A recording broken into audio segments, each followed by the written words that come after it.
Bonjour à vous, moi c'est Gabrielle. Et moi, c'est Sophia. Bienvenue sur Confluence, le podcast où l'on décrypte les sujets qui façonnent notre monde numérique. Aujourd'hui, on plonge dans un sujet brûlant, une proposition européenne qui pourrait tout changer pour notre vie privée. On l'appelle chat control. La question est posée et elle est directe.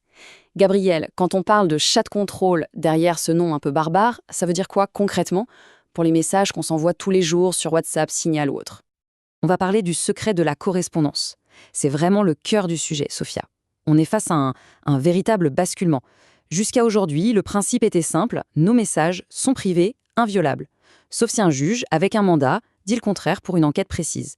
Là, le projet européen veut inverser la logique. On passerait à un système où, par défaut, tout le monde est suspect. C'est ça qui est fou.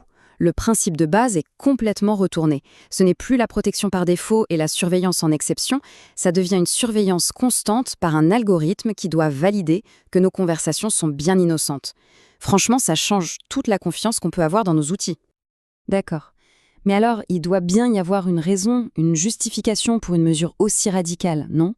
On ne peut pas juste décider de surveiller tout le monde sans un motif extrêmement puissant. Bien sûr. Et la cause affichée est, en fait, inattaquable.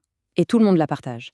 L'objectif, c'est de lutter contre la circulation d'images pédopornographiques en ligne.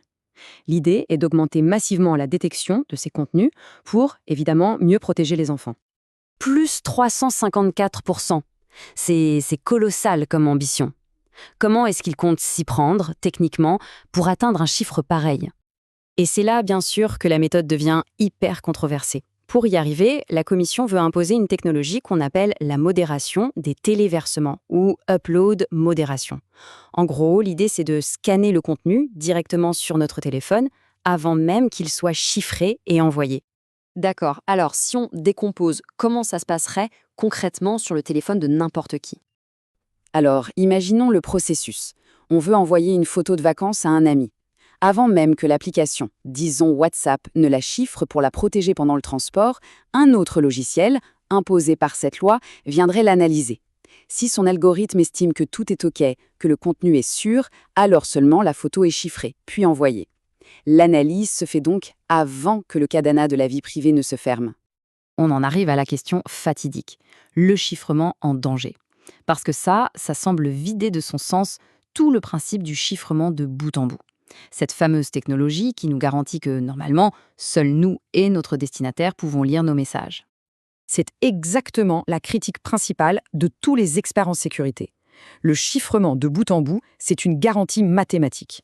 Personne au milieu, même pas l'entreprise qui gère le service, ne peut voir le contenu. Avec la modération des téléversements, on crée volontairement une faille. Le fournisseur de services n'est plus aveugle. Son logiciel, ou plutôt celui de la loi, regarde tout. La confidentialité n'est plus une certitude mathématique, elle dépend d'un algorithme qui peut se tromper. Et cette citation de Meredith Whittaker, la présidente de Signal, elle résume tout. Pour les experts, il ne s'agit même plus que de vie privée. C'est un problème de sécurité nationale. Créer un tel point d'accès, c'est créer une porte dérobée, une backdoor. Et une fois qu'elle existe, elle peut être exploitée par des pirates, par des gouvernements hostiles, c'est ouvrir la boîte de Pandore. Ok, mais une question me vient. Est-ce qu'on ne pourrait pas simplement refuser, dire non, je ne veux pas que mon téléphone soit scanné? Forcer les gens à accepter ça semble difficilement compatible avec nos droits, non?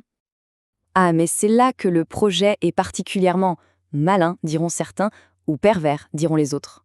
La dernière version parle de consentement. Sauf que, si on refuse, notre application de messagerie est bridée. On ne peut plus envoyer de photos, plus de vidéos, plus de liens. Rien, juste du texte. En gros, c'est un faux choix, soit tu acceptes la surveillance, soit ton application redevient un Minitel. C'est assez déroutant tout ça. Comment un projet aussi controversé, qui s'attaque frontalement à un pilier de notre vie numérique, a pu aller aussi loin? Quel a été son parcours politique? Plongeons dans les coulisses du pouvoir. Eh bien, ça a été une vraie bataille politique. Il y a eu une première version plus soft en 2021, puis en 2022, la Commission a mis cette version radicale sur la table. Le Parlement européen, qui représente les citoyens, a dit non, très clairement, en 2023. On pensait le projet enterré, mais fin 2025, la présidence danoise du Conseil a réussi à manœuvrer en coulisses pour arracher un accord entre les États membres. Et qui sont les principaux acteurs dans ce jeu politique? On voit une vraie fracture. D'un côté, on a la Commission européenne, menée par la commissaire Ylva Johansson et la France, qui sont de fervents soutiens. De l'autre, le Parlement européen, qui défend les libertés. L'Allemagne a longtemps joué un rôle clé en bloquant le projet, mais la présidence danoise a finalement réussi à trouver un compromis, à faire bouger les lignes. Et il faut aussi regarder un peu derrière les institutions. On sait qu'un lobbying très très intense a été mené par une organisation américaine qui s'appelle Thorn. Elle a été cofondée par l'acteur Ashton Kutcher. Et ce qui est intéressant, c'est que Thorn est une ONG qui milite pour cette loi, mais c'est aussi une entreprise qui vend les logiciels de détection qui seraient utilisés. Une ONG qui fait du lobbying, c'est une chose. Mais là, le fait qu'elle vende aussi la solution technologique, ça pose un énorme conflit d'intérêts. Et d'ailleurs, ça a culminé avec un scandale de porte tournante, ce qu'on appelle les revolving doors. Le chef de l'unité de lutte contre ces abus à Europol a tout simplement démissionné pour rejoindre Thorn. La médiatrice européenne a même qualifié ça de mauvaise administration. En clair, ceux qui écrivent la loi sont les mêmes qui vendront la technologie pour l'appliquer.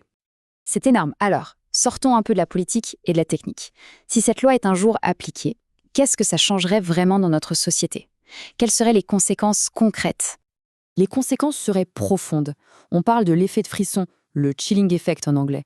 Pensez aux avocats, aux journalistes avec leurs sources, aux médecins. Toutes ces professions qui reposent sur le secret professionnel seraient paralysées.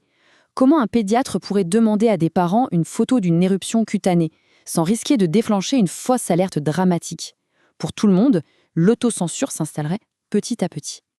Et puis, il y a un autre effet pervers, ça créerait une société à deux vitesses. Une minorité de personnes, celles qui s'y connaissent en tech, trouvera toujours des moyens de contourner la surveillance. Mais la grande majorité de la population, elle, serait exposée. La surveillance ne serait même pas universelle, elle ne toucherait que les moins avertis. Au final, tout ça nous ramène à un conflit fondamental. D'un côté, une intention de départ qui est plus que louable, la protection des enfants, et de l'autre, des méthodes qui menacent un principe essentiel de nos démocraties, le secret de nos conversations privées. La question reste donc posée, et elle est cruciale. Pour garantir la sécurité, doit-on vraiment faire une croix sur la vie privée ? C'est le débat du moment. Merci de nous avoir écoutés. Si cette analyse vous a plu, n'hésitez pas à laisser un pouce bleu, à vous abonner et à partager votre avis en commentaire. On se retrouve très vite sur Confluence.